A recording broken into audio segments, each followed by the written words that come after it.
নমস্কাৰ বন্ধুসকল, মোৰ ইউটিউব চেনেল সাগৰ্স ব্লগ 101লৈ স্বাগতম জনাইছোঁ। মই আছোঁ বৰ্তমান শিৱসাগৰৰ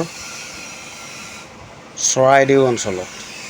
শিৱসাগৰৰ পৰা প্ৰায় 30 কিলোমিটাৰ দূৰত অৱস্থিত চৰাইদেউ পৰ্বতৰ নামনিত এই চৰাইদেউ মৈদাম। ৰজা মহাৰজা মানুহ ঢুকালে চৰাইদেউ টিলাসমূহত অৱস্থিত আহোম স্বৰ্গদেউ আৰু ৰাণীসকলৰ সমাধি ইজিপ্তৰ পিৰামিডৰ লগত ৰিজাব পাৰি। চুকাফাই প্ৰতিষ্ঠা কৰা এই চৰাইদেউৱে হ'ল আহোম ৰাজত্বকালৰ প্ৰথম ৰাজধানী। আপোনালোকক মই দেখাব বিচাৰি আছোঁ। এতিয়া এয়া চাওক,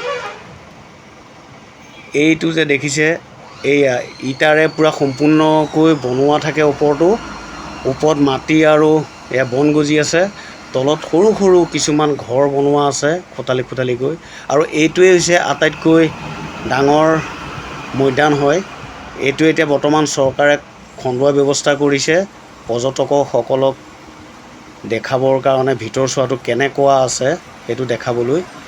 এয়া ইটাবোৰ উলিয়াই আছে ভিতৰৰ পৰা, দেখিছে নহয়। আৰু মানুহৰ প্ৰৱেশ নিষিদ্ধ কৰি দিছে। এয়া চাওক, প্ৰৱেশ নিষেধ বুলি লিখাই আছে।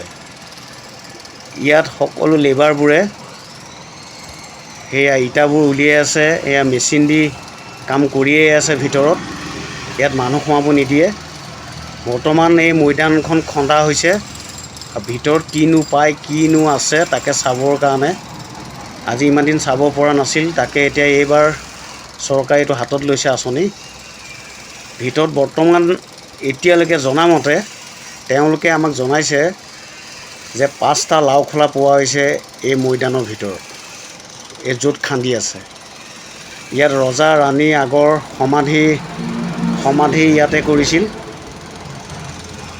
বৰ্তমান এই চৰাইদেউখনত 42টা মৈদাম আছে সৰু সুৰা মিলাই। আৰু এইবোৰ চাওক, এইটো হৈছে মৈদামৰ ভিতৰৰ এক কোঠালি। কিমান সুন্দৰকৈ বনোৱা আছে কোঠালিটো। এই কোঠালিটো চাওক, এইখন মজিয়া, ইয়াতে সুন্দৰভাৱে ৰখা হয়। আৰু এইটো সৰু এটা ফুটা আছে যে দেখিছে,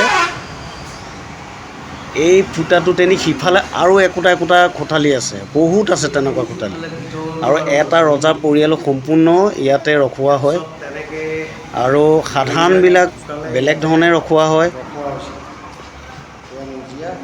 এইবোৰ চাওক, ইটাৰে কিমান ধুনীয়াকৈ গাঁঠি, ওপৰত মাটি দি ওপৰত আকৌ বন গজি গৈছে। এইবোৰ আচলতে খান্দি দেখাবৰ কাৰণে এইটো কৰা হৈছে। আগতে কিন্তু এনেকুৱা নাছিল। এতিয়া খান্দিছে, খান্দোতে এতিয়া এনেকুৱা ধৰণৰ ওলাইছে। আমি এয়া চাইছোঁ, এয়া প্ৰৱেশ নিষিদ্ধ কৰি দিছে। তথাপিতো যিমান পাৰিছোঁ চেষ্টা কৰিছোঁ দেখাবলৈ।